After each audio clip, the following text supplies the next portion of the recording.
लगता है। दोनों भाई मजदूरी करके घर लौट रहे होते हैं। रास्ते की चढ़ाई करते हुए बातें करते करते घर पहुंच जाते हैं। तभी जोरों की बारिश शुरू हो जाती है। अरे बेटा, तुम दोनों भाई तो बारिश में पूरी तरह से भीग चुके हो। पहाड़ों पर तो बिन मौसम की बारिश हो जाती है।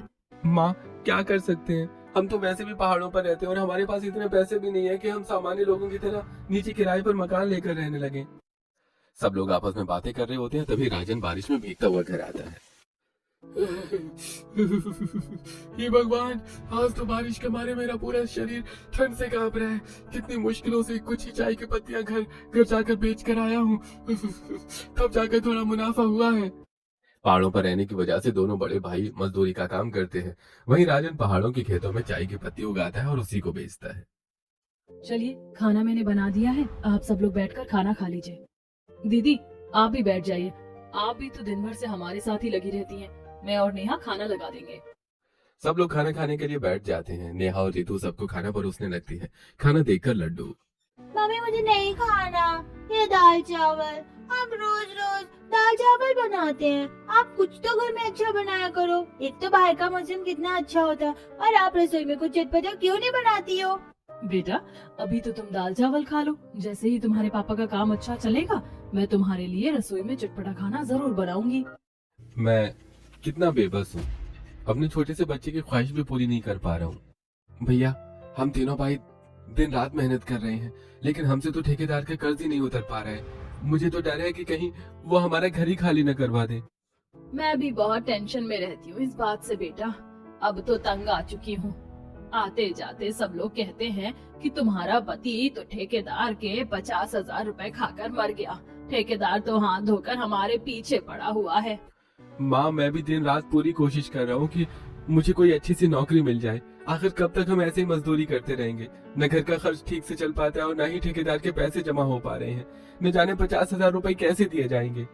सब लोग खाना खाते हुए आपस में बातें करते हैं और फिर सो जाते हैं। अगली सुबह, नेहा, आज तो बरसात का बड़ा मौसम हो रहा है। पहाड़ों से खेत तक जाने में मुझे बड़ी मुश्किलों का सामना करना पड़ता है। सोच रहा हूँ आज तुमने जो लकड़ी की चप्पल बनाई थी वही पहनकर चला जाऊं। साधारण चप्पल पहनकर जाता हूँ तो कई बार फिसल कर गिर जाता हूँ। हाँ जी, मैं अभी आपके लिए लेकर आती हूँ। शुक्र है कि मेरी माँ ने मुझे दहेज में लकड़ी के चप्पल दिए थे। नेहा अंदर जाती है और लकड़ी की चप्पल लेकर आती है। तभी वहाँ चंद्रवीर आ जाता है। अच्छा, तुम लोग बड़े सुकून से बैठे हुए हो। मेरे 50,000 रुपए तो तुम लोगों से नहीं दिए गए। चलो अब चुपचाप ये घर खाली करो। भाई साहब, ऐसा मत कीजिए। अगर आप हमारे सिर से छत ही ले लेंगे तो हम कहाँ जाएंगे? मुझे नहीं पता तुम लोग कहाँ जाओगे। इतने दिन हो गए और तुम लोगों ने मेरा 1 रुपया तक वापस नहीं किया। पैसे नहीं दे सकते हो तो अपने दोनों बड़े बेटे को मेरे साथ शहर चलने के लिए भेज दो। वहीं उनसे काम करवाऊंगा। हाँ ठेकेदार जी, हम आपके साथ चलने को तैयार हैं। विकास और मनीष आपस में बात करते हैं। भैया, हम ठेकेदार के साथ चलते हैं। हो सकता है हमें शहर में छोटी मोटी नौकरी मिल जाए जिससे हम इसका सारा कर्ज भी उतार पाए। जाओ मेरे बेटो, भगवान हर मोड़ पर तुम्हारा साथ दे।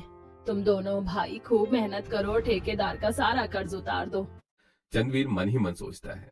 इन दोनों भाइयों को अपने साथ ले जाऊंगा और वहाँ उनसे तबेले में सारा काम करवाऊंगा। 1 पैसा भी नहीं दूंगा। पूरे 6 महीने तक बंदी बनाकर रखूंगा। यह ऐसा सोचते हुए चंद्रवीर अपने साथ विकास और मनीष को ले जाता है। दोनों भाई शहर पहुंच जाते हैं। तभी चंद्रवीर, तुम दोनों शहर तो आ गए हो, लेकिन ये मत सोचना कि मैं तुम्हारे ऊपर कोई रहम करूंगा। चलो दोनों भाई तबेले में जाओ और वहाँ जाकर साफ सफाई करो। ठीक है ठेकेदार जी, जैसा आप बोलोगे वैसा करेंगे। लेकिन हम शाम के समय सोच रहे थे कि शहर में खुद की कोई छोटी मोटी नौकरी भी ढूंढ लें। अच्छा, मैं क्या तुम्हें यहाँ पैसे कमाने के लिए लेकर आया हूँ? चुपचाप मेरे यहाँ काम करो। पूरे 6 महीने तक मैं तुम्हें यहाँ से कहीं और जाने नहीं दूंगा। तुम लोगों ने मेरा बड़ा खून पिया है, अब उसका हिसाब तो तुम्हें ही देना पड़ेगा। ऐसा बोलकर चंद्रवीर वहां से चला जाता है। कुछ दिन बीत जाते हैं। विकास और मनीष दिन रात तबेले में काम करते हैं। ठेकेदार उन्हें रूखी सूखी एक वक्त की रोटी ही देता है। भैया, हमें लगता है हमसे बहुत बड़ी गलती हो गई यहाँ आकर।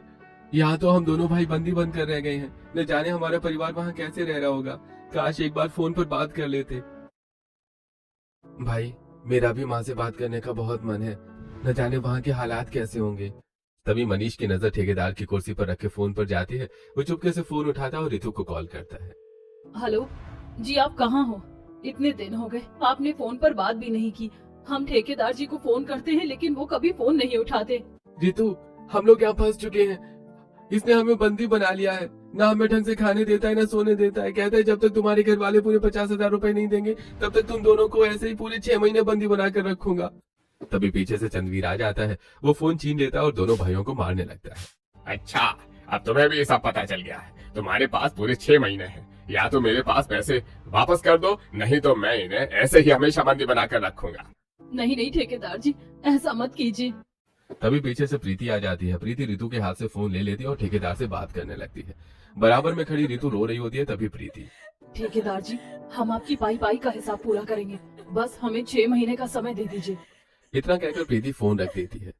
तभी वहां बैठी शांति दोनों बहुओं का उदास चेहरा देखकर, बहू किसका फोन था? तुम दोनों इतनी घबराई हुई क्यों हो? क्या हुआ? माँ जी, किस्मत ने तो हमें बहुत बड़ी मुसीबत दे दी है। दोनों भाई शहर काम से गए थे, लेकिन ठेकेदार ने उन्हें बंदी बनाकर रखा हुआ है। उसने कहा है कि जब तक हम उसके 50,000 रुपए नहीं लौटाएंगे तब तक वो उन्हें बंदी बनाकर रखेगा। मैंने तो कह दिया कि 6 महीने के अंदर उसका सारा कर्ज उतार देंगे, लेकिन समझ नहीं पा रही हूँ कि कैसे करेंगे। तभी राजन बारिश में भीगता हुआ घर आता है। अरे, आज आपको क्या हुआ? आप लोग इतने उदास क्यों हैं? नेहा, मेरी सारी फसल खराब हो गई। बारिश की वजह से पहाड़ खिसक गए और मेरी चाय की पूरी फसल बर्बाद हो गई। अब घर का खर्चा कैसे चलेगा? आखिर मैं क्या करूं? मुझे कुछ समझ में नहीं आ रहा है।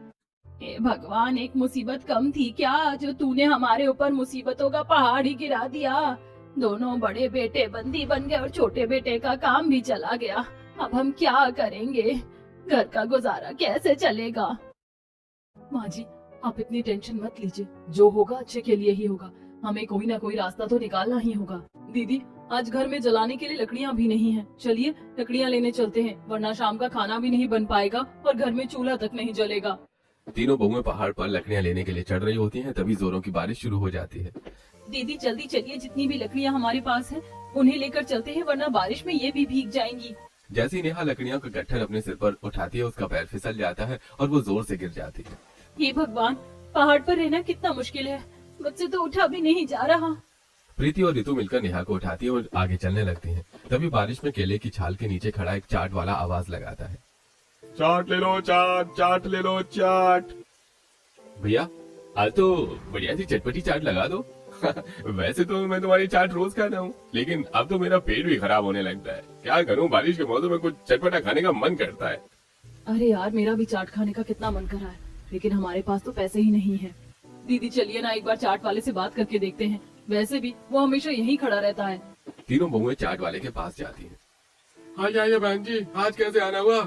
मैं आपको रोज देखता हूँ, आप लोग यहीं से लकड़ियाँ लेकर जाती हैं। भैया, हमारा चाट खाने का बहुत मन था, लेकिन हमारे पास पैसे नहीं है। तो क्या हुआ बहन जी, आप भी तो मेरी बहनों जैसी ही हो। आइए मेरे हाथ की चटपटी चाट खा कर जाइए। तीनों बहुएं चाट खाती हैं और चाट वाले को धन्यवाद बोलकर फिर घर की ओर चल पड़ती हैं। दीदी चाट तो हमने खा ली, लेकिन मेरे पेट में तो गुड़गुड़ हो रही है। न जाने चाट वाले ने कैसे मसाले डाले थे। अरे यही तो है, चटपटी चीजें खाने के बाद अक्सर लोगों का पेट खराब हो जाता है, इसीलिए स्वाद के साथ साथ साफ सफाई और सेहत का भी ध्यान रखना चाहिए। ऐसे बातें करते हुए तीनों बहुएं घर पहुंच जाती। जोर जोर से बारिश हो रही होती है। लड्डू बारिश में बाहर भीग रहा होता है। तभी गोलू, वाह, मेरी मम्मी ने कितने अच्छे और चटपटे पकौड़े बनाए हैं, खाकर तो मेरे मजे ही आ गए। गोलू तू मेरा दोस्त है ना भाई, मुझे भी थोड़े से दे दे। चल हट गरीब, मैं तुम्हें नहीं दूंगा, ये तो मेरी मम्मी ने सिर्फ मेरे लिए बनाए हैं। लड्डू रोता हुआ घर आ जाता है। तभी प्रीति लड्डू के रोने की आवाज सुनकर घर से बाहर आती है। क्या हुआ मेरे राजा बेटे, तू रोता हुआ घर क्यों आया है? किसी ने कुछ कहा है क्या? नहीं मम्मी, किसी ने कुछ नहीं कहा, लेकिन मेरा बहुत मन है कि आप मुझे भी चटपटा खाना खिलाओ। हमारी रसोई में चटपटा खाना कब बनेगा? गोलू ने भी मुझे चटपटा खाना नहीं दिया। राजा बेटा रोते नहीं है, चलो आज मैं तुम्हारे लिए आलू के गुटके बनाती हूँ। सच में मम्मी, आलू के गुटके भी तो बहुत चटपटे होते हैं। प्रीति चूल्हा जलाकर उसमें आलू उबलने के लिए रख देती है। तभी रितु बात करते हुए, दीदी जब तक आलू उबलते हैं मैं सारे मिर्च मसाले सिलबट्टे पर पीस लेती हूँ। वहीं बैठी नेहा रितु की बात सुनकर, हाँ हाँ दीदी, आप सारे मिर्च मसाले पीस लीजिए, तब तक मैं मंडवी का आटा बनाकर तैयार कर लेती हूँ। दीदी आज मैं मुनवे का आटा रखती हूँ, उसके साथ रोटियाँ बनाऊंगी, आलू के गुटकों के साथ बहुत ही अच्छी लगेगी। ऐसी तीनों बहुएं मिलकर चटपटा खाना बनाती हैं। सब लोग एक साथ बैठकर खाना खाते हैं। तभी पड़ोसन कमला वहाँ आ जाती है। अरे भाई, तुम्हारे यहाँ से खाने की तो बड़ी अच्छी और स्वादिष्ट खुशबू आ रही है। आखिर आज रसोई में क्या बनाया है? लगता है कुछ चटपटा बना है। हाँ दीदी, आज हमने अपनी रसोई में चटपटे आलू के गुटके और मंडुए की रोटी बनाई है। अरे वाह, आलू के गुटके तो बड़े चटपटे होते हैं। तुम्हारे हाथ में ना जाने कैसा जादू है कि खुशबू से ही मुंह में पानी आ जाता है। खैर, मैं तो ये पूछने आई थी कि आजकल तुम्हारे घर के दोनों बड़े बेटे नजर नहीं आते। सब कुछ ठीक तो है? हाँ हाँ बहन जी, सब ठीक है। मेरे दोनों बेटे तो काम से शहर गए हैं। काम से गए हैं या किसी मुसीबत में फंस गए बहन? सच तो तुम ही जानो, भगवान सब ठीक रखे। अच्छा, मैं चलती हूँ। ऐसा कहकर कमला वहाँ से चली जाती है। कुछ दिन बीत जाते हैं, घर में राशन पानी की दिक्कत होने लगती है। सब लोग एक साथ बैठे होते हैं, तभी शांति को जोर जोर से खांसी आने लगती है। माँ जी, आप ठीक तो हैं? लीजिए पानी पी लीजिए, शायद थोड़ा आराम मिल जाएगा। माँ, मुझे माफ कर दो। मेरे पास तो इतने पैसे भी नहीं है कि मैं डॉक्टर के पास जाकर आपकी दवाई ही ले आऊं। बेटा, मुझे घर के सारे हालात पता हैं, इसीलिए मैं भी तुमसे कुछ नहीं कह पाती। प्रीति बहू, मुझे थोड़ी देर बाहर ले चल, ताजी हवा लगेगी तो शायद थोड़ा आराम महसूस होगा। माँ जी, आप बाहर टहल लीजिए, तब तक हम तीनों बहुएं सूखी लकड़ियाँ इकट्ठी कर लेते हैं। बारिश का मौसम है। ऐसे ही शांति और तीनों बहुएं लकड़ियां लेने के लिए निकल पड़ती हैं। तभी वहाँ एक 80 साल की बुजुर्ग अम्मा लकड़ियां इकट्ठी कर रही होती है। अरे बूढ़ी अम्मा, आप इस उम्र में लकड़ी? दीदी देखिए, इतनी उम्र होने के बाद भी इनकी हिम्मत और काम करने का जज्बा देखो। ये तो बुजुर्ग हैं और हम तो जवान हैं। हम भी अपने लिए कुछ कर सकते हैं। आखिर कब तक ऐसे ही हाथ पर हाथ धरे बैठे रहेंगे? तभी जोर जोर से बारिश होने लगती है। बाबू, मुझसे अब चला नहीं जा रहा, जरा मुझे मंदिर की सीढ़ियों पर बैठा दे। पहाड़ से उतरते हुए सभी मंदिर की सीढ़ियों पर बैठ जाते हैं। माँ जी, इधर तो आकर देखिए, कितना सुंदर झरना है। नीले फूल, सुनहरे फूल, मशरूम, और देखिए कितनी प्यारी प्यारी रंग बिरंगी बेलें फैली हुई हैं। सच में ये जगह किसी तस्वीर जैसी लग रही है। शांति कमर पकड़े हुए झरने की तरफ देखती है। अरे बहू, ये रंग बिरंगे फूल नहीं है, यही तो असली सोना है। ये कसूरी धनिया, कसूरी मेथी और मशरूम है। और इधर देखो, कितनी तरह की साग सब्जियां भी हैं। बेटा, यहीं से इनके कुछ बीज और ये कसूरी धनिया, मेथी और मशरूम ले आओ। हमारे घर के बाहर जो इतना बड़ा आंगन पड़ा है, उसी में हम ये सारी खेती करेंगे। अरे हाँ माँ जी, आपने तो सच में बहुत अच्छी बात बताई। ऐसा करने से हमारी आर्थिक स्थिति भी सुधर सकती है। हम अपनी चटपटी रसोई और अनोखी खेती से अपने घर का गुजारा करेंगे।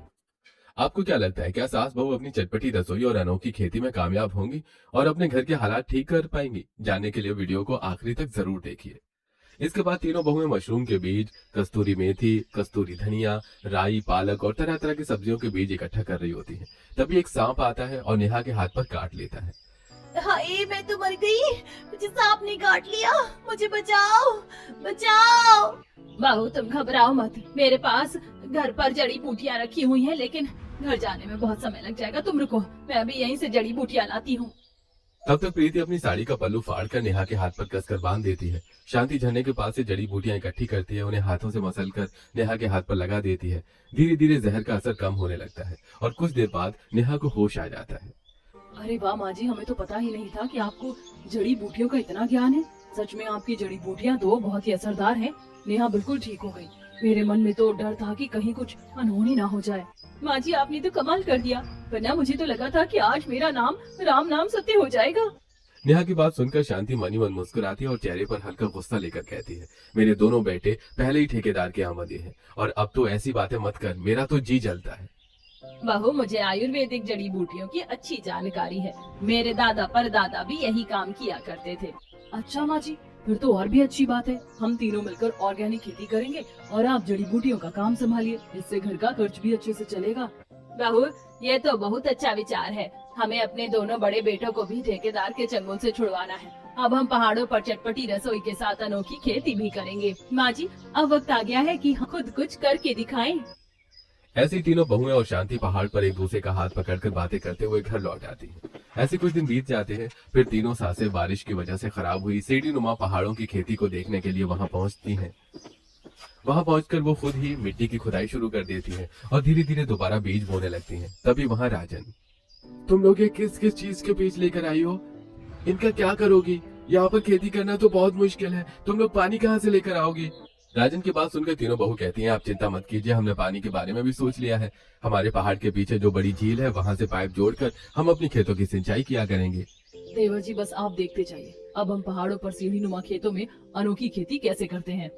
ऐसे ही सब घर आ जाते हैं। कुछ दिन बीतते हैं और वे रोज सीढ़ी नुमा खेतों में भूमि को पानी देते हैं। लगन और मेहनत से काली नदी से खाद लाकर डालते हैं, जिससे उनके मशरूम और सारी सब्जियां बहुत बड़ी बड़ी होने लगती हैं। तभी नेहा, दीदी आपको याद है काली नदी के पास पूरे गांव की गाय भैंसों का गोबर इकट्ठा होता है। उसी की वजह से हमारी खेती इतनी अनोखी हो पाई है। हम रोजाना काली नदी से खाद लाया करेंगे और वहीं से पानी लेकर अपने खेतों की सिंचाई किया करेंगे। बात तो तुम्हारी सही है, लेकिन काली नदी बहुत नीचे है, वहाँ से खाद लाना आसान नहीं होगा। जब हमने ओखली में सिर दे ही दिया है तो अब किसी चीज से क्या डरना। तीनों बहुएं तसले लेकर काली नदी के पास जाती हैं और वहाँ से गोबर की खाद भरकर वापस लौटने लगती हैं। बहू तुम गोबर का क्या करोगी? इतनी ऊंची पहाड़ी पर क्यों रहती हो? हमारी तरह नीचे मकान क्यों नहीं ले लेती? पहाड़ पर चढ़कर ऊपर नीचे आने जाने में कितनी मुश्किल होती। ऊपर से जंगली जानवरों का भी डर रहता है। आंटी जी हमारे पास इतने पैसे नहीं है कि हम आप लोगों की तरह नीचे मकान ले सके। हमारा जो टूटा फूटा घर है उसी में रहकर अपना जीवन चला रहे हैं। ऐसा कहकर तीनों बहुएं गोबर की खाद लेकर घर आ जाती हैं। वो सारी खाद मिट्टी में मिलाती हैं और सारे बीज बो देती हैं। दीदी अब तो हमने सारे बीज अच्छे से बो दिए हैं। परमात्मा की दया से हमारी खेती अच्छी हो जाए। तभी जोरों की बारिश शुरू हो जाती है। मम्मी देखिए हमारे सारे बीज तो पानी में बह रहे हैं। आपकी सारी मेहनत पर पानी फिर गया। हाय दैया ये सब क्या हो गया? हमने कितने सपने देखे थे, परमात्मा ने तो हमारी सारी मेहनत पर पानी फिर दिया। तीनों बहुएं सिर पकड़कर रोने लगती हैं। बहू ऐसे हार नहीं मानते। क्या हुआ अगर ये बीज खराब हो गए? तुम फिर से झरने के पास जाओ और वहाँ से सारे बीज और बेले लेकर आओ। माँ जी आपने बिल्कुल सही कहा, ऐसे हार मानने से कुछ नहीं होगा। तीनों बहुएं फिर से झरने के पास जाती हैं और वहाँ से मशरूम, कस्तूरी मेथी, कस्तूरी धनिया, पुदीना, लौकी, तोरई और कद्दू की बेलें लेकर घर लौट आती हैं। दीदी क्यों ना इस बार हम इन बेलों